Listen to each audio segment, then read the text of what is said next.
Oke, bertemu lagi dengan saya, Pak Theo. Pada kesempatan kali ini, kita akan membahas sesi kelima, yaitu teori ilmu-ilmu sosial.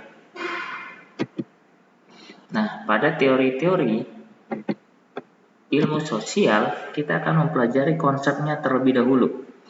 Di mana dari konsep baru kita belajar mengenai teorinya. Oke. Ketika kita memahami suatu konsep, kita akan menemukan suatu teori dan akan membuat suatu metodologi atau metode. Jadi ketiga hal ini saling berkaitan.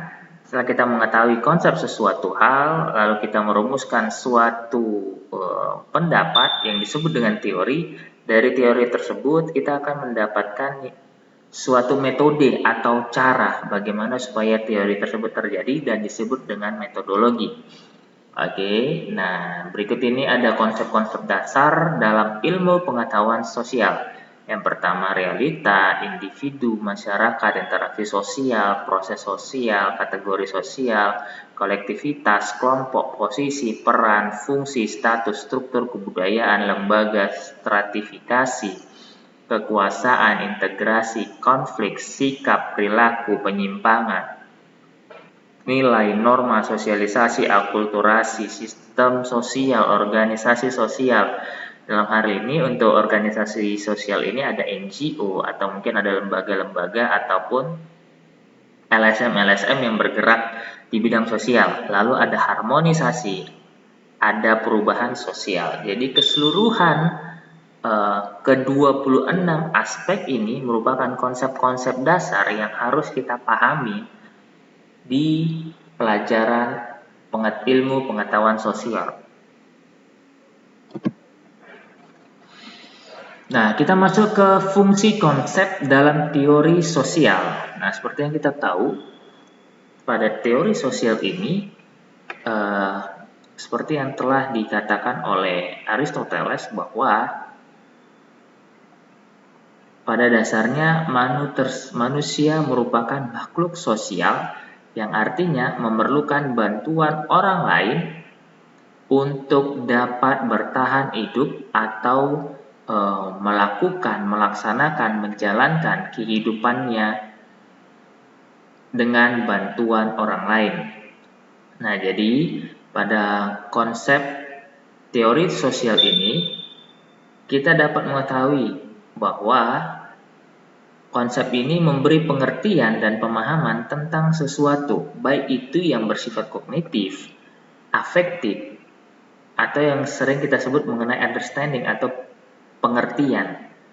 Nah, dalam konsep teori sosial juga memberikan penjelasan atau keterangan tentang sesuatu hal. Jadi, eksplanasi ini berbicara mengenai tentang sesuatu hal atau bagaimana hal tersebut terjadi. Jadi, berisi tentang penjelasan demi penjelasannya. Berikutnya, menilai suatu kondisi objek sosial. Jadi, ada evaluasi di sana terhadap objek-objek sosial.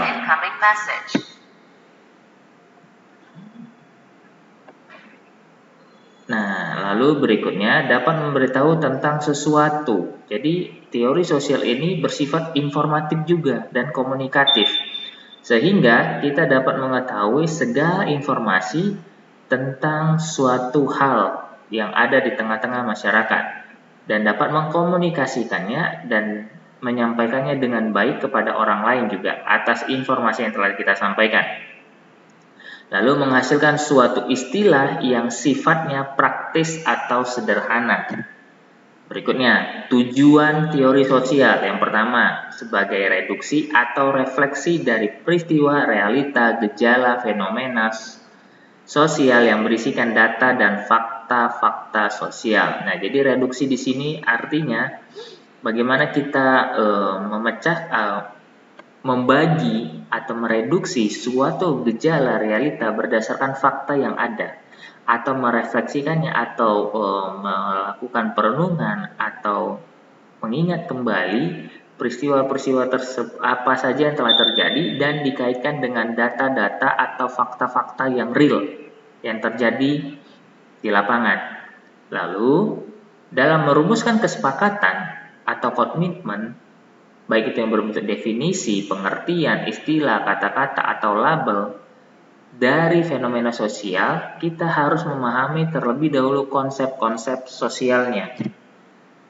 Nah, untuk merumuskan simbol-simbol, kategorisasi, mitos, formula, dalil, kode, atau Morse sebagai hasil konstruksi kelompok tertentu yang sifatnya lebih halus daripada peristiwa dan konsep-konsep sosial yang dirumuskan sebelumnya.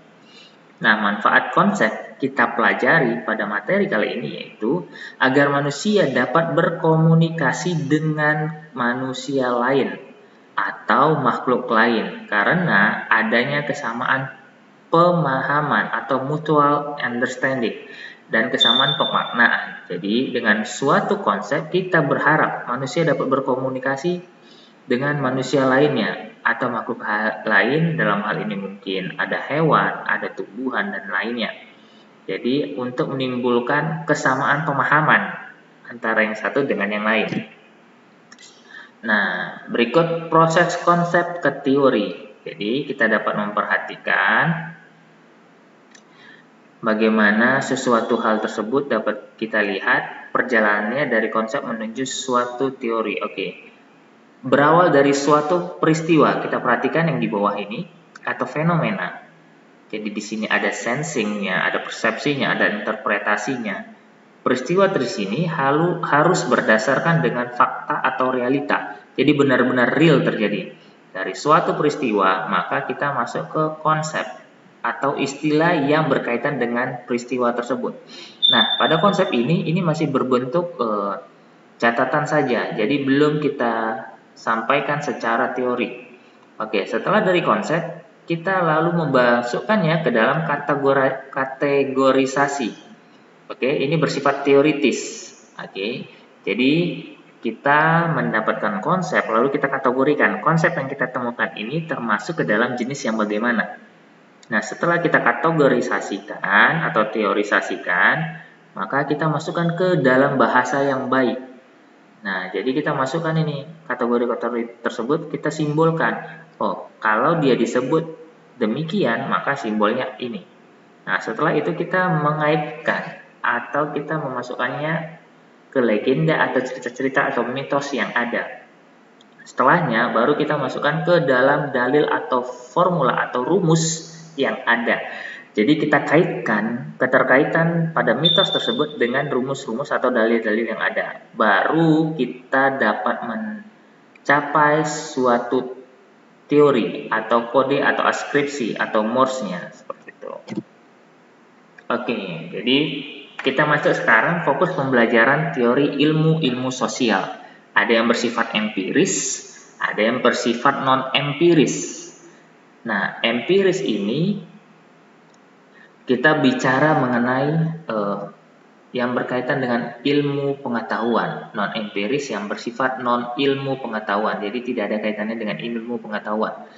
Nah, ini bergerak dari suatu realita, ini sama dengan perumusan konsep menuju teori dari suatu realita, lalu masuk ke suatu peristiwa, lalu masuk ke konsep dari peristiwa yang kita temukan, fenomena yang real, yang nyata, berdasarkan fakta-fakta yang ada, kita turunkan menjadi suatu konsep, dari konsep masuk ke teori dan menghasilkan suatu metode.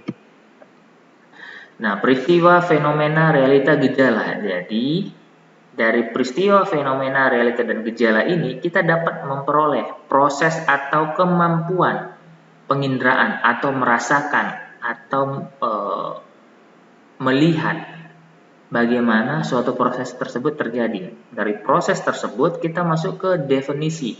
Kita mengubahnya sebagai ilmu pengetahuan. Jadi kemampuan yang kita lihat, kemampuan kita dalam melihat, dalam merasa, kita masukkan sebagai konsep. Dalam hal ini berbicara mengenai ilmu pengetahuan. Lalu pembentukan proposisi atau postulat, aksioma, dan teorema. Nah, dari sini kita masuk ke teori. Bisa diuji hipotesisnya dan bisa juga tidak diuji hipotesisnya. Nah, jadi ada dua ini, ada secara kualitatif dan secara kuantitatif jika kita mau uji hipotesis. Nah, jika uji hipotesis jelas kita harus mempelajari, kita harus memasukkan variabel dan indikator. Dari hal ini, maka kita dapat menentukan definisi operasionalnya. Tapi jika dia non-hipotesis, maka kita langsung dapat fokusnya, apa yang akan kita dapatkan.